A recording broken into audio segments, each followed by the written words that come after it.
হাসপাতালের নিবিড় পরিচর্যা কেন্দ্রে মমতাময়ী মা ৫,৫০০ মাইল দূরে বসে সন্তানের সময় কাটে উদ্বেগ উৎকণ্ঠায়। এ যেন বরফ কঠিন সময়, তবুও মায়ের হৃদয়ের ডাক, সেই ডাককে উপেক্ষা করার সাধ্যকার। তাই তো দেশে ফিরছেন বিএনপির ভারপ্রাপ্ত চেয়ারম্যান তারেক রহমান। নেতাকর্মীদের ১৭ বছরের অপেক্ষার অবসান ঘটিয়ে তিনি ফিরছেন বাংলাদেশে। বাকিটা রিশাদ হাসানের রিপোর্টে। সূর্যোদয়ের সাথে শুরু হওয়া নতুন ভোর, এই ভোর দীর্ঘ অপেক্ষার প্রতীক্ষার।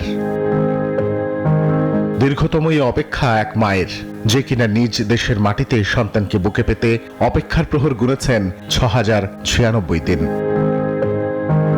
রাজধানীর এভারকেয়ার হাসপাতালে নিবিড় পরিচর্যা কেন্দ্রে চিকিৎসাধীন বিএনপি চেয়ারপারসন বেগম খালেদা জিয়া। এই সময়ে সন্তান তারেক রহমানকে কাছে পাওয়াটা যে ভীষণ প্রয়োজন, তাই মায়ের মমতার টানে ছুটে আসছেন বিএনপির ভারপ্রাপ্ত চেয়ারম্যান তারেক রহমান।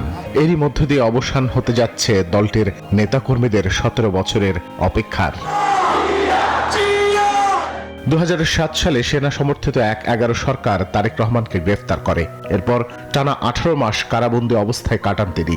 এ সময় রিমান্ড সেলে তাকে জিজ্ঞাসাবাদের নামে চলে শারীরিক ও মানসিক নির্যাতন।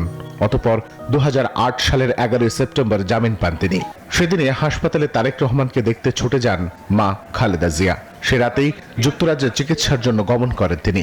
এরপর থেকে তিনি সে দেশেই অবস্থান করছেন। জনগণের সরাসরি ভোটে, জনগণের কাছে জবাবদিহিমূলক, জনগণের কাছে দায়বদ্ধ একটি সরকার দ্রুত দেখতে চায়। তবে হ্যামিলনের বাসশালের মতন তারেক রহমান বিদেশের মাটিতে বসেই পুরো দলকে বেঁধেছেন এক সুতোয়। নেতাকর্মীদের গুরুত্বপূর্ণ দিক নির্দেশনা দেয়া ছাড়াও ফ্যাসিবাদ বিরোধী আন্দোলন ও পরবর্তী সময় পুরো দলকে সামলেছেন দারুণভাবে।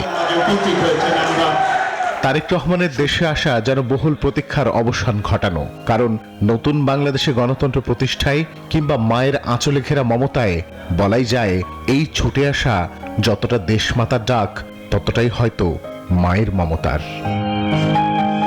রিশাদ হাসান, নিউজ 24, ঢাকা।